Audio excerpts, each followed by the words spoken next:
अस्सलाम वालेकुम वरहमतुल्लाहि वबरकातुहू। आप सबका ताज़ा गल्फ़ न्यूज़ में स्वागत है, इस्तकबाल है, वेलकम है। आप सबसे ख़ुसूसी गुजारिश है हमारे चैनल को आखिर तक देखें और दूसरों से शेयर करें। हमारे साथ अल्हम्दुलिल्लाह इसाक भाई है। ये पूरे जितने भी लोग आप देख रहे हैं, ये बच्चे, ये सारे कुछ ये इनके सिखाए हुए हैं और बड़े बड़े बच्चे भी दूसरे कंट्रीज़ में भी है। तो आज हम डायरेक्ट उस्ताद मोहतरम से पूछेंगे ये कराटे क्यों सीखना अहम है, कराटे कैसे सीखते हैं, क्या है, सारा कुछ डिटेल दीजिए। सीखना इसलिए अहम है आज के दौर में क्योंकि आजकल जो ग़िज़ाएँ हैं जिसमें मिक्सअप है ना, ग़िज़ाओं में प्योर ग़िज़ा नहीं है आजकल। तो उसके लिए हेल्थ के लिए पहले हेल्थ कंडीशन बेहतर करने के लिए कराटे की बेहतरीन एक्सरसाइज है। कराटे के फॉर्म में आप एक तो फिज़िकल फिटनेस में आते, आप फिट हो जाते, एक्सरसाइज रहे तो बुरी आदतों से छूट जाते आप। और दूसरी चीज़ यह है कि सीखने की वजह है कि आज का फेमस स्पोर्ट्स है, ओलंपिक में भी आ गया, ये अपने कंट्री के लिए भी खेल सकते हैं, स्टेट को। और उसके अलावा सबसे आखिर की जो चीज़ है सेल्फ डिफेंस भी है अच्छा अपने लिए। और ख़तरनाक वक्तों पे किसी से अब डिफेंस करना है तो उसके लिए भी कोई चोरों से, डाकुओं से और जो ऐसे लोगों से अपना डिफेंस भी कर सकते हैं इसमें। तो इसके लिए बच्चियों के लिए, ख़ास तौर पे बच्चों के लिए, सबके लिए अहम है ये। और सबसे बड़ी चीज़ इसमें जो है ना, कराटे की खूबसूरती, हर उम्र में आदमी करके फिट रह सकता, दूसरी एक्सरसाइज में नहीं रह सकता। बॉक्सिंग है, किक बॉक्सिंग है, थाई बॉक्सिंग है, अच्छे गेम है वो भी, लेकिन वो गेम हॉकी है, फुटबॉल की तरह है, जवानी में खेले जा सकते हैं, बाद में एज होने के बाद नहीं खेल सकते। ये स्पोर्ट्स वाहिद स्पोर्ट्स है कराटे, ताइक्वांडो, बस ऐसे स्पोर्ट्स है, कुंग फू कि भाई एज होने के बाद भी आप इसमें फ़िटनेस के लिए अपना कर सकते हैं। जज़ाकल्लाह खैर।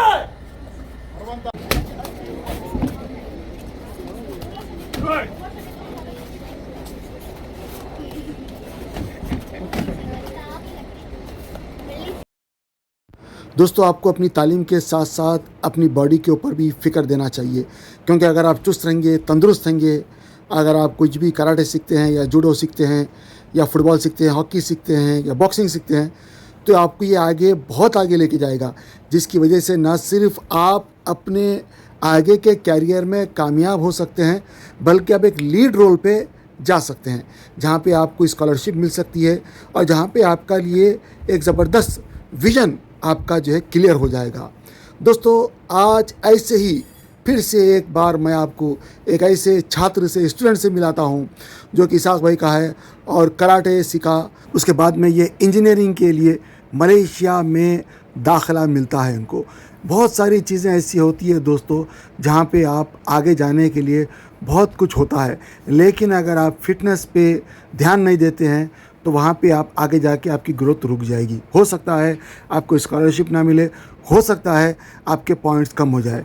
तो लिहाजा दोस्तों, अगर आपके बच्चे स्कूल में पढ़ रहे हैं, कॉलेज में पढ़ रहे हैं, या इंजीनियरिंग या मेडिसिन में पढ़ रहे हैं, या पढ़ने वाले हैं या दाखिला लेने वाले हैं, तो आप उनको ज़रूर कराटे सिखाएं, बॉक्सिंग सिखाएं। यह आज के लिए बहुत ज़रूरी है। न सिर्फ ये सेल्फ़ डिफेंस है, बल्कि आगे का भविष्य भी ये लोग तय करते हैं। इसलिए आपसे खुसूसी दरख्वास्त है, अपने बच्चों को परफेक्ट बनाएं। आइए वो इंटरव्यू मैं आपको लगाता हूँ एक नौजवान बच्चे का, जो किस तरह कराटे सीखा और किस तरह मलेशिया पढ़ने गया, फिर दोबारा अपनी तालीम को, दोबारा कराटे की तालीम को हासिल करने के लिए मलेशिया से जिद्दा आया। सोचिए कितना ख़र्चा हुआ, लेकिन ये बच्चा तालीम हासिल कर रहा है, सिर्फ तालीम पे इसका फोकस है। तो लिहाजा दोस्तों, आप भी अपने बच्चों को तालीम पे फोकस कराएं। दोस्तों, जब आप फोकस करते हैं तो आपका विज़न एकदम क्लियर कट हो जाता है, क्रिस्टल क्लियर। उसमें अंधेरे में, जो कि फ्यूचर अंधेरा है, आप देख सकते हैं, क्योंकि आपका विज़न है, आपका ख्वाब है, आपका ड्रीम है। तो विज़न अंधेरे की रोशनी है, लिहाजा फोकस कीजिए और अच्छी तरीके से फोकस कीजिए ताकि आपका विज़न क्लियर हो, जो कि फ्यूचर आपका जो मुस्तक़बिल रोशन हो जाए। आइए दोस्तों, ये बच्चे की पूरी कहानी बच्चे की ज़ुबानी सुनते हैं। अस्सलाम वालेकुम वरहमतुल्लाहि वबरकातुहू। क्या नाम है भाई आपका? मेरा नाम मोहम्मद मुआज़ अरशद। अच्छा, माशाल्लाह।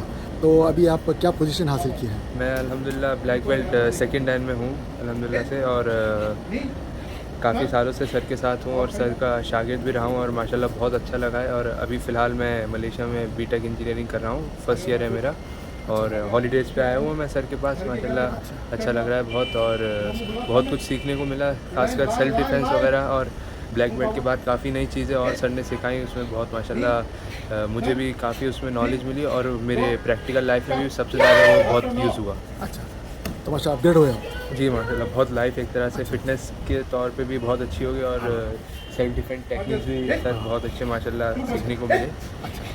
बहुत मज़ा आया। तो आपका इंडिया पाकिस्तान कहाँ से आप? मैं इंडिया से हूँ। अच्छा, इंडिया में किस जगह? उत्तर प्रदेश से हूँ मैं। अच्छा, उत्तर प्रदेश तो बहुत बड़ा है, कौन सी जगह? उत्तर प्रदेश में मुरादाबाद एक जगह अच्छा, है, वहाँ से हूँ माशाल्लाह, मैं। मुरादाबाद। जी। अच्छा, माशाल्लाह। तो 10th आप यहाँ IAS जैसे करे? जी जी, मैं जिद्दा से। 12th यहाँ तक किया हूँ ISJ से और अभी फ़िलहाल मलेशिया में हूँ मैं। अच्छा, तो मलेशिया में कैसा इंजीनियरिंग आप लिए, क्या ट्राई करे? मैं SAT एक एग्ज़ाम होता है SAT, उसके थ्रू मैं SAT इंडिया का होता है या नहीं, ये लोकल?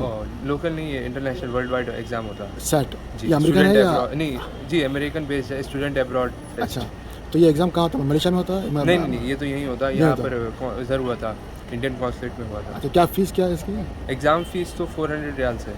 400 रियाल। तो और अगर हम एग्ज़ाम क्लियर करके उनके जो क्राइटेरिया है उसको, एलिजिबिलिटी क्राइटेरिया है उसको क्रॉस करके अगर हम वो मार्क्स लिया है उतने अच्छे, तो हमें बेटर उसमें स्कॉलरशिप के चांसेस मिलते हैं। अच्छा, स्कॉलरशिप चांस मिलता है। क्योंकि अच्छा, इंटरनेशनल यूनिवर्सिटीज़, खासकर सही। मैं जिस यूनिवर्सिटी में पढ़ रहा हूँ वो पब्लिक यूनिवर्सिटी है, हाँ। तो वहाँ पे स्कॉलरशिप हमें इतनी ईज़िली नहीं मिल पाती जिस तरह इंडिया में मिलती है। अच्छा, तो उसमें ये थोड़े एग्ज़ाम्स वगैरह रहते हैं इस तरह के, SAT हो गया और दूसरे TOEFL वगैरह, IELTS, ये तो खैर इंग्लिश एग्ज़ाम्स है, इसके थ्रू भी मिल जाती है कभी कभी, लेकिन बहुत लकी रहना पड़ता है। तो लेकिन फिर ये अल्हम्दुलिल्लाह SAT एग्ज़ाम के थ्रू मिलने के बहुत चांसेस हैं। जी बहुत अच्छे चांसेस हैं। तो कोई भी अगर SAT एग्ज़ाम लिखा तो उसको मिल सकते हैं। जी, अगर उसके अच्छे ग्रेड्स आए उसमें लिखा तो कितना आना तो चाहिए ग्रेड, मतलब? उसमें तो हर साल उनका हर 2-3 इयर्स में उनका क्राइटेरिया चेंज होता रहता है। फ़िलहाल जब मैंने लास्ट ईयर क्लियर किया था तो उसमें उनका क्राइटेरिया था 4 to 5 ग्रेड, माने 5 ग्रेड, टोटल 5 मार्क्स का टेस्ट रहता है उनका ग्रेडिंग सिस्टम। उसमें आपके 4 से 5 के बीच में आनी है रैंकिंग।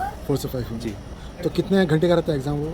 3 घंटे का रहता है और अलग अलग पेपर्स रहते हैं। अलग-अलग उसके। subjects जी, अलग 3 सब्जेक्ट्स रहते हैं। कौन से? इंग्लिश, मैथ्स और कंप्यूटर साइंस। अच्छा, ये पूरा 12th बेस पे पूछता है या जी, पूरा तो ऑल? आपके फर्स्ट से लेकर 12th बेस पे। अच्छा, अच्छा। बेसिकली उसमें क्वेश्चन जो रहते हैं आपका जेई की तरह होता है, लेकिन थोड़ी उसकी जो डिफ़िकल्टी लेवल होती है वो बहुत कम रहती है जेई के मुकाबले। अच्छा, इंजीनियरिंग एग्जाम्स तो ये SAT पढ़ने पे मतलब आसानी से मलेशिया हो या अमेरिका हो? मलेशिया हो, बेसिकली बहुत सारे फॉरेन कंट्रीज़ आपके लिए ओपन हो जाते हैं उसके लिए। जैसे जेई हम क्लियर कर लिए तो NITs IITs वगैरह हमारे ओपन हो जाते हैं इंडिया में। उसी तरह SAT के थ्रू काफ़ी सारे इंटरनेशनल फॉरेन कंट्रीज़ आपके लिए मतलब open जैसे हो जाते हैं। मतलब मलेशिया है और कौन सा? मलेशिया तो है, मलेशिया तो बहुत छोटा सा उसमें, लेकिन बड़े कंट्रीज़ जैसे कनाडा हो गया आपका और UK हो गया अच्छा, और जर्मनी वगैरह, इस तरह के जो अच्छे कंट्रीज़ हैं उसमें मैंने तो मलेशिया इसलिए प्रेफर किया, तो थोड़ा वहाँ की इंजीनियरिंग भी सुना था अच्छी है, अच्छा। तो इसलिए मैंने मलेशिया प्रेफर किया। तो अगर अब ये SAT लेके इंडिया भी जा सकते हैं? इंडिया जा सकते हैं, लेकिन फिर फ़ायदा क्या है, आप इससे अच्छा अपने प्राइवेट उसमें जा सकते हैं। नहीं, प्राइवेट मेरा मतलब है कि इंडिया के लिए जो एग्ज़ाम लिखना है वो उसकी ज़रूरत नहीं पड़ती, आपको SAT ही काफ़ी हो जाता है क्या? SAT एक तरह से काफ़ी हो जाता है, इस तरह का रहता है सिस्टम। इंडिया में मैं तो प्रेफर करता हूँ, अगर इंडिया में कोई पढ़ना चाह रहा है तो जेई है और CET है। तो उसमें NRI कोटे में मिलता है इंडिया में या? NRI कोटा भी एक अच्छा NRI तो बहुत महंगा कोटा है वो तो। नहीं, महंगा कोटा नहीं है, लेकिन NRI कोटे में आपका ये क्या रहता है कि आपके एलिजिबिलिटी क्राइटेरिया उसमें कम हो जाता है, ये फ़ायदा है। अच्छा, मतलब मार्क्स अच्छे लाना पड़ता जी, है? नहीं, मार्क्स का जो वो परसेंटेज है वो कम हो जाता है। जैसे जनरल कोटा में अगर आप जाएंगे तो 95 प्लस या 90 प्लस चाहिए, और अगर NRI कोटे के थ्रू करेंगे तो 80 प्लस 85 प्लस, रेंज कम हो मतलब जाता पैसे ज़्यादा देना पड़ता है? है। नहीं, पैसे एक तरह से ज़्यादा, क्योंकि इंटरनेशनल स्टूडेंट है हम, उनके लिए, इंडिया के लिए इंटरनेशनल स्टूडेंट। मगर बहुत सारे बेचारे गरीब लोग भी है, वो पढ़ रहे हैं यहाँ पे, तो उनके लिए तो उनको NRI कोटे में रहना मुनासिब नहीं है उनके लिए। तो प्राइवेट इंस्टीट्यूट में जाके पढ़ सकते हैं, लोकल जो उनके प्राइवेट इंस्टीट्यूट वगैरह रहते हैं। तो अभी वहाँ की फ़ीस आपकी स्कॉलरशिप में है या क्या है? फ़िलहाल तो मेरी फर्स्ट ईयर की फ़ीस तो स्कॉलरशिप में है, जो मेरा SAT के थ्रू हुआ था। अच्छा, अब मेरे जो सेकंड ईयर से स्टार्ट होगा वो मेरी स्कॉलरशिप चेंज हो जाएगी, उसमें मेरी स्कॉलरशिप डिपेंड करेगी मेरे आने वाले Performance फर्स्ट ईयर की ग्रेड पे। जी, अच्छा, माशाल्लाह। तो ये क्या फ़ीस है वहाँ पे वैसे? जनरल फीस उसकी 11,000 है, $11,000 रियाल्स पर ईयर। यार riyals riyal per year. Riyal हाँ। पर। और मेरे SAT क्लियर करने के बाद मुझे वो 8,500 हो गया। तो ऑल ओवर द वर्ल्ड वो पूरे यूनिवर्सिटीज़ में रिकॉग्नाइज है वो? जी जी, वर्ल्ड रैंकिंग उसकी कुछ 106 105 है मेरे ख्याल से अच्छा अच्छा अच्छा वर्ल्ड रैंकिंग में। और पब्लिक यूनिवर्सिटी है वहाँ की माशाल्लाह, बहुत बड़ी यूनिवर्सिटी है, यूनिवर्सिटी टेक्नोलॉजी मलेशिया UTM। अच्छा UTM अच्छा अच्छा काफ़ी वहाँ पे APU के बाद वही प्रेफर करते हैं। APU तो खैर प्राइवेट यूनिवर्सिटी अच्छा होगी। अच्छा चले ठीक है बहुत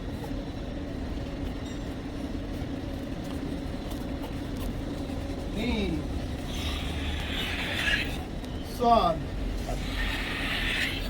See. Left out means this side left. That side.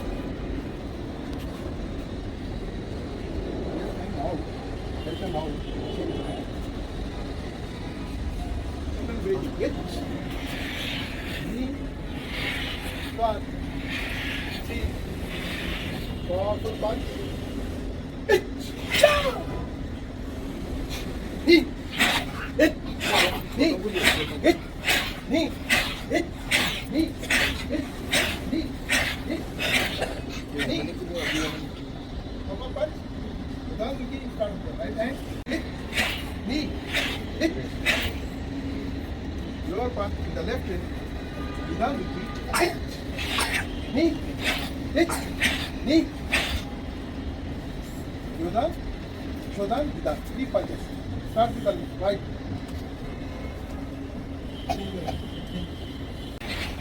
Last one, clear song. Hit! Knee!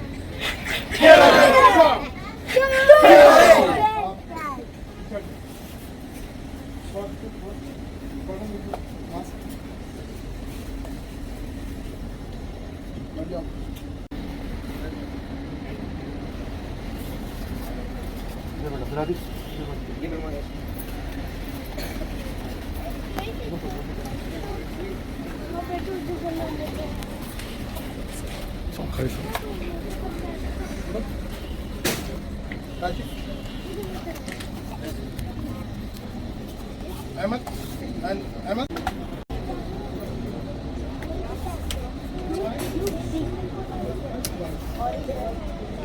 Next. Oh. Keep your daughter. Yeah.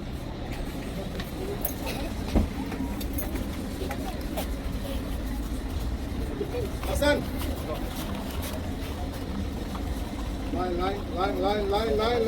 Line.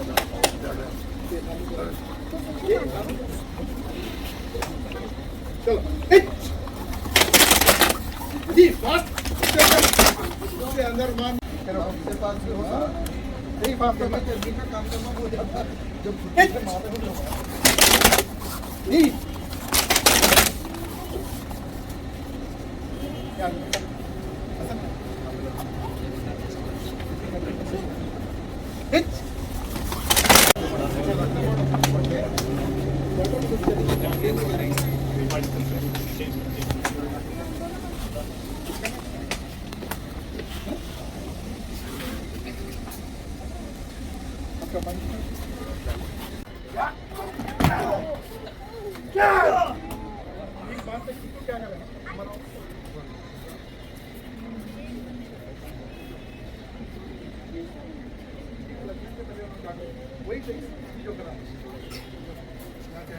हमारे हिसाब साहब अल्लाह सलामत रखे उनको।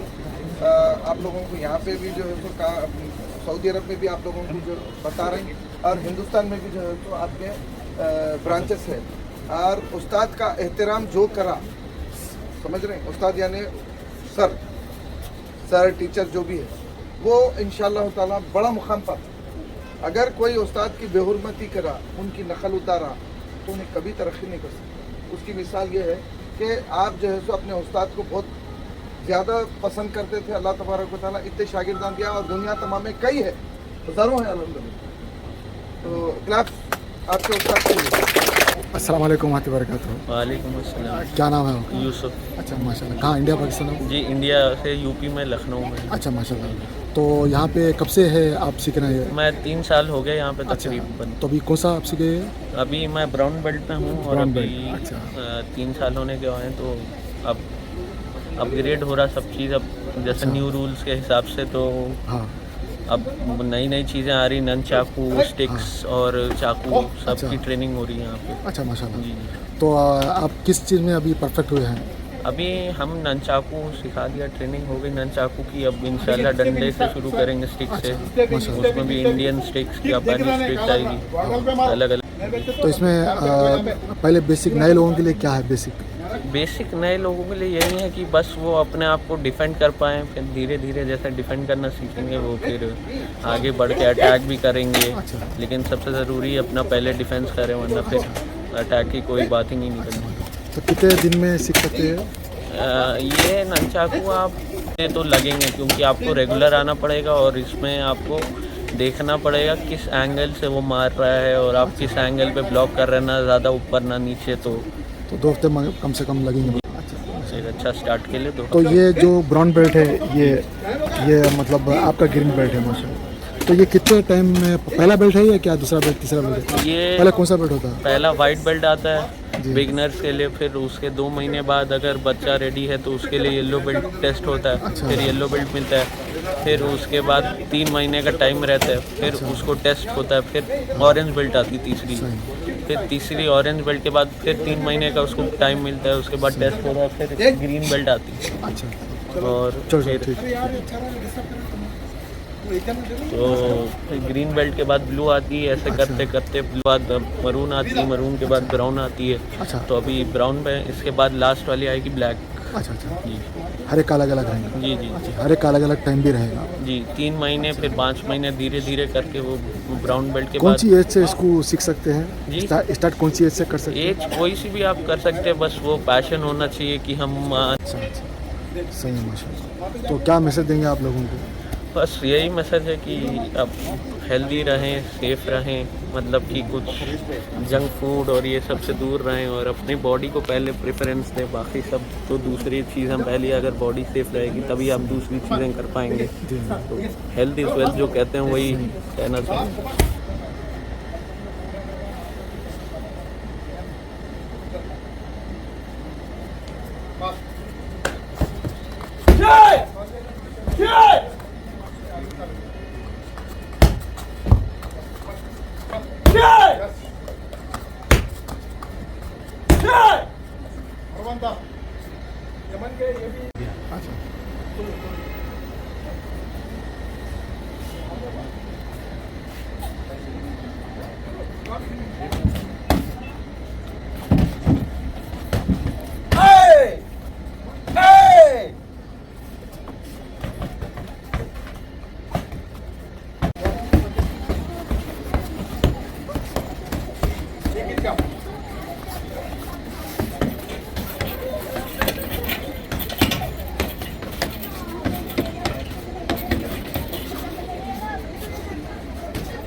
Yes, fast follow. देखो, वहाँ देखो, वहाँ देखो. Yes, fast follow. Yes, very good. चलिए आप आइए. जल्दी, जल्दी, जल्दी, जल्दी, जल्दी. 1 follow, 1 2 5 यम्मी है ये.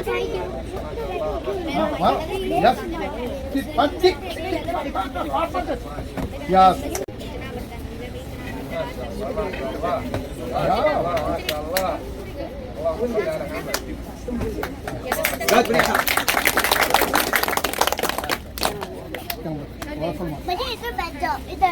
मुस्तफा है जरा बात कहें जमान पे ज्यादा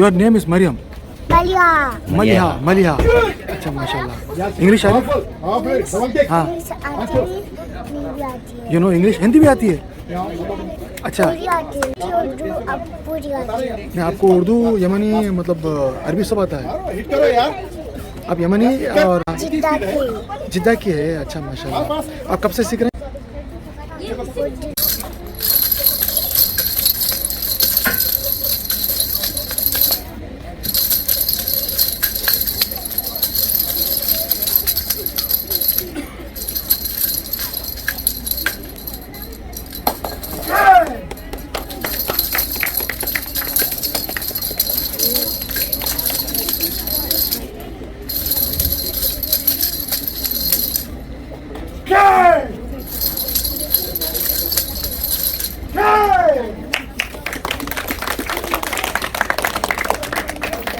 अस्सलामु अलैकुम वरहमतुल्लाहि वबरकातुहू। कुरान पाक को तजवीद से पढ़ने की अहमियत।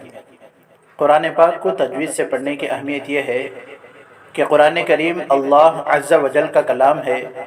उसके हुकूक़ में एक अहम तरीन और अव्वलीन हक़ यह है कि सेहत अल्फाजी ज़रूरी क़वाइद तजवीद की रियायत करते हुए उसकी तिलावत की जाए।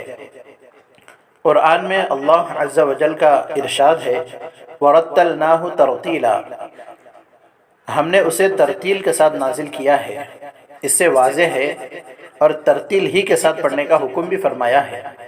चुनांचे दूसरी जगह इरशाद है, वरत्तिलिल कुरआन तरतीला, और कुरान की तिलावत इत्मीनान से साफ साफ किया करो।